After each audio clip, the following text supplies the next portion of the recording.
Okay, um, I want to talk about how I went, I guess, 92 days on semen retention. Um, I think I did it 2 years ago, and that was my longest ever stint. And I don't know that it really made a difference, other than it was almost like a hooray, I did it, I get a sticker type thing. Um, so that's why I question. Yet I still, part of me thinks that um, semen retention and I guess I don't want to say controlling the lust, but observing it and transmuting it or redirecting it is probably a good practice. So um, as opposed to, and again, my perception, which can always change, but being a slave to fantasy, which I do still feel I am a slave to fantasy, and maybe that narrative alone is something that I have to change. So that's good to kind of even say it out loud here. Yeah. So actually, let me just pull up my journal from when I. Yeah. So I'm just reading over it. Okay. So yeah. So it says here I decided to break my streak um, back at day 0, but the numbers don't mean much. I guess I was saying I was at a point where I guess I got so far that at this point it was more of a like I guess breaking a streak didn't mean like the end of the world for me, which is a good thing. Um, I looked at AGP related stuff, so probably cross-dresser type stuff, maybe um, trans pornography, but usually like really feminine cross-dressers do it for me. But anyway, I found out looking at these and at these people and imagining myself as these individuals removes me from the physical nuances of self-pleasure.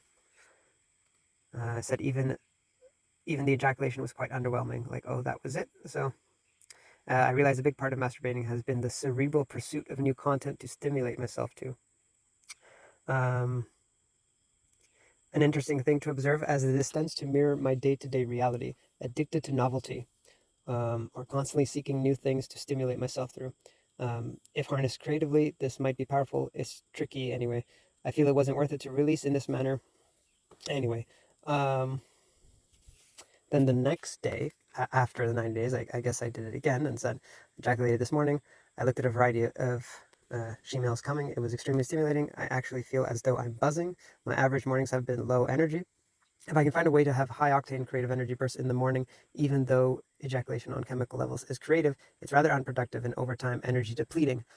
Um, yeah. Hmm. Okay. I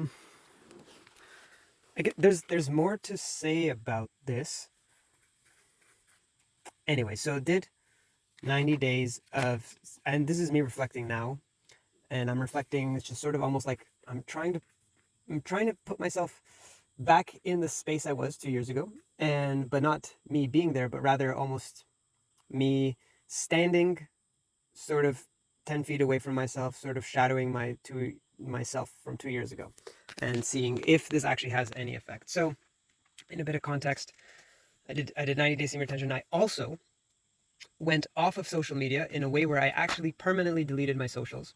Um, and basically had no like they were permanently gone. So gone. Nothing existed. It wasn't like a deactivation and then I could just go reactivate it the next day. No, it was like deleted, wiped out.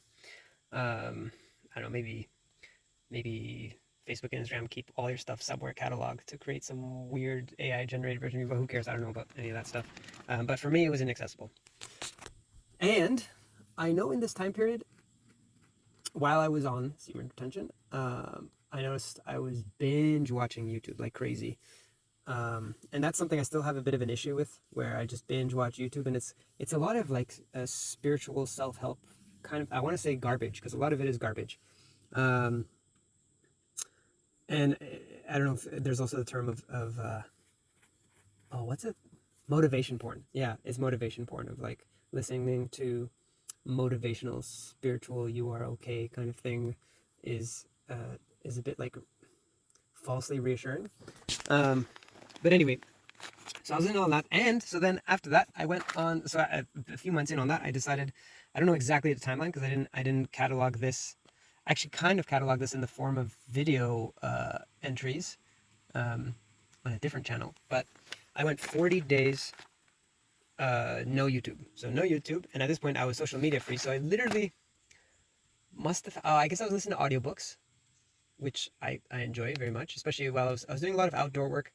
I was actually living outdoors. I was living in a tent for many months and doing work exchange type stuff and doing some property management. And I had a lot of people I was working with, and I got along well with everyone. I quite really enjoy the company of people quite a bit. Yeah, so I'm just reflecting on all this and seeing if actually, like, I'm trying to observe now and seeing if actually these 90 days made any difference to my life. And part of me is going to say yes, because before I was like, oh, it didn't do anything. But there is actually something I've noticed that basically a new interest of mine, I think, emerged at this time that was always there, but wasn't quite, didn't quite turn up or manifest.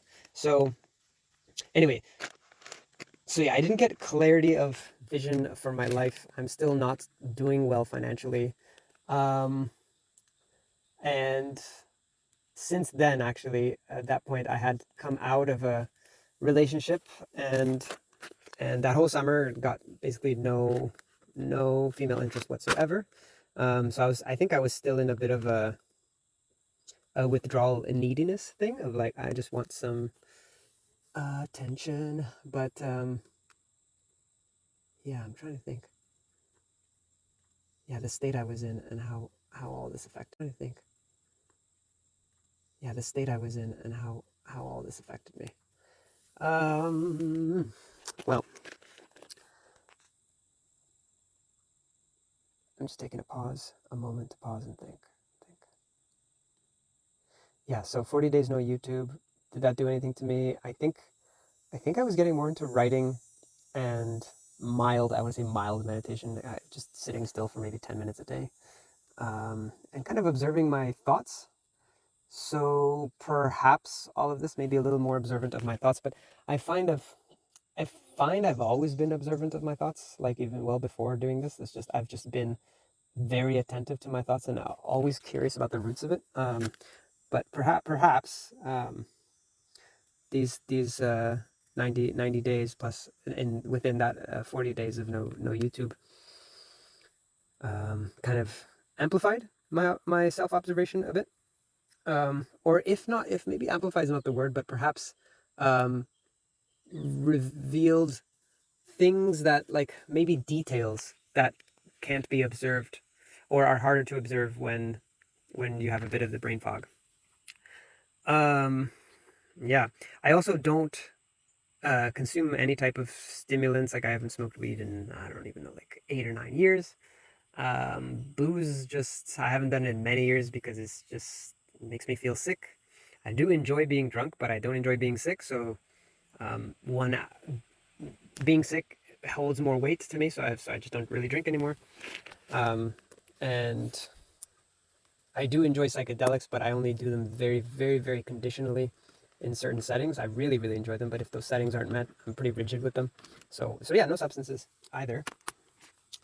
And yeah, okay, so the thing that manifested, I think that's the one sort of good thing that has a bit of longevity that's come out of it, is I very much got into, or in tune with, my body, where I was really excited about, like, I'm learning how to do handstands and cartwheels and gymnastic-y things.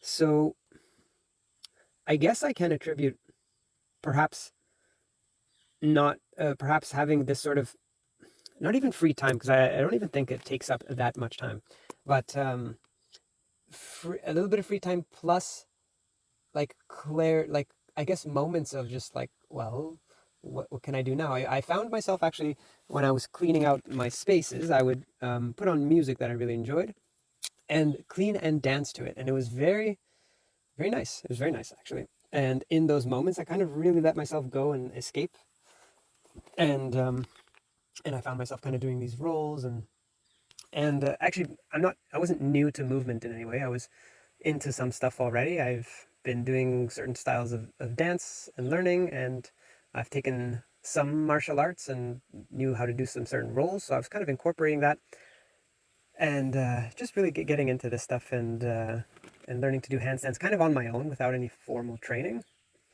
And yeah, so I would say that that was the best thing that came out of the 90 days of semen retention, was that I really became in tune.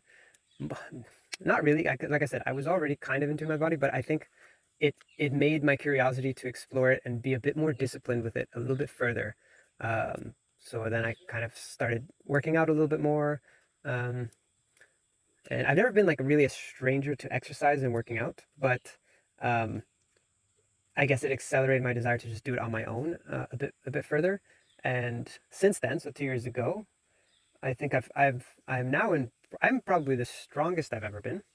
So that's good. So I think that came out of it.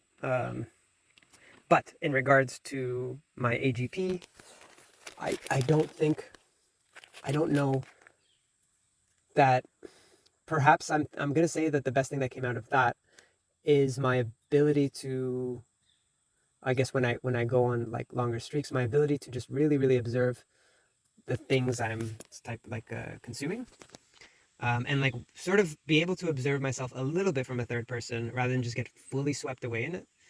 And I guess I am seeking something to get fully swept away in that just isn't masturbating. So I guess there's always, even when I masturbate, I'm a little bit vigilant. I'm like, oh, what about this is getting me on? And sometimes I still do lose myself in it. And like I said, it does feel good. Like, but it's energy depleting. So I mean, I feel it is. Other people may argue that it's not. And um, yeah. So right now I'm just kind of going over some notes. So a few months later, I did another 20 days of semen retention, and I'm just reading what I wrote here. So I said, went 20 days of SR, 19 days without looking at any stimulation. I found myself being able to be more observant of the content this time, and although I am extremely stimulated by AGP stuff, I am sort of seeing it as the result of attention-seeking behavior on the part of models I look at. I think it's a key to removing stimulant content. My behavior when I look for new content is that of a crazed collector, very gluttonous. I think I want to go for another 30 days, blah, blah, blah, before I consider another nut bust. Okay, so that was an interesting one because I think one thing that helps me on this the path of semen retention is attention, and attention as a form of, and maybe it's not the right word, I'm just going to use it, a currency. Attention as a form of currency, and being the most valuable currency there is on the planet, and the most powerful. So yeah, when you give, I find actually, it's good that I'm reading this, but a lot of like, if I don't know, if you look at anything, honestly, that's meant to be lustful and to be gazed upon, the person on the other end is taking your attention, but you're giving your attention to like a screen. So it's like you're not even giving your attention to like a real person, which is far more valuable. Maybe, depends on the person. Obviously, there are some energy vampires out there that I've encountered and stuff like that, and it's no fun, and they exist. But even that, I think it's, at least with that, you'll kind of gain some experiences, even if those experiences can be painful. I guess there's a detachment with the screen. You spend 20 to 30 minutes doing a goon session, and then you're done. But yeah, there is this sort of, I guess, this feeding of attention to the person on the other hand who is on the other side. Anyway, so that's what I was thinking. Like, AGP is very there's some roots in attention there, like attention-seeking behavior, which does kind of tie it into something else I reflect on about it might having narcissistic traits. So again, I probably shouldn't use the word narcissist because I don't really understand it fully, but I do find attention-seeking behavior doesn't serve anybody really at all. Like, both the attention seeker and the people giving attention, it's like one person is doing it's like a trickery. There's tricks going on. Well, maybe not. Like, so like there's just very attractive, like, for example, females that get all the attention they could ever want or hope for, and they're not actually actively tricking people. Well, it's a degree, some doing stuff. I think I'm getting off topic. So, did 90 days of semen retention truly help me? Oh, it's very hard to say. It's very hard to say. Something in me, I want to say maybe, but maybe it's more subtle than I can observe. So anyway, I'd like to try. Anyway, I'm on the path, and these days I'm feeling a little bit overwhelmed by the world. And oh, actually, I do want to say something that I think when I was, this is why I should document it better. I should journal better, and then maybe just why, if I actually do keep these little recordings up, this will work. I think the longer I go, even though it can get a little bit like aggravating and tense, and that's why I have to find good way, like healthy ways of relieving tension, which I kind of spoke about in the previous video.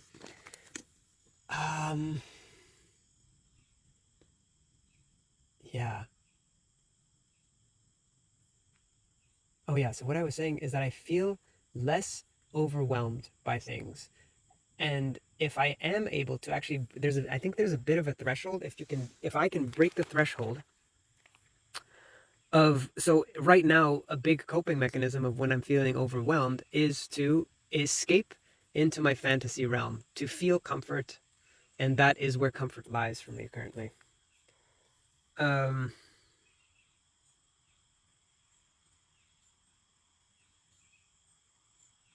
Yeah, that's basically it on that. I wish to escape where there's comfort, and I guess there's nothing wrong with being overwhelmed and seeking a place to rest and restore, but masturbation is probably not the space. It can be sometimes, maybe, and I might change my mind on that statement, but doing it every day as a constant escape, I don't think is the way. So, I do want to go on a longer streak. I have a bit of time ahead of me before I do that. I think I need to. I think I am sort of overwhelmed. There's some shifts and sting things I have to kind of navigate in this life and stuff like that. And I think I keep falling back on this sometimes. I'm really trying to. I'm trying to a bit of a hybrid approach where if I fall back into it, I don't shame myself, but it's like I pick up the pieces and don't stay in this escape land too long. And again, I want to find a way to rest and restore without going down that rabbit hole. So I think I've said enough on this topic. Yeah, I do believe there are benefits, and I believe they are nuanced and subtle, and I think it's the clarity of details overlooked in one's life is that what perhaps longer streaks of semen retention can reveal. So yes, I've always been contemplative and looking, and always been observant of my thoughts and my emotions. But perhaps in that time period, I was still the same level of observant. I could be like, oh, I'm feeling this way, and I wonder why. But there might be finer details that surfaced up that I couldn't notice before. So I think that's my takeaway. And again, I've gotten a little more in tune with the body. Again, on a subtle level. It wasn't like I was super out of tune with my body. It's just I think I became a little more calibrated into it. So that's the advantages. It's nuances, I think.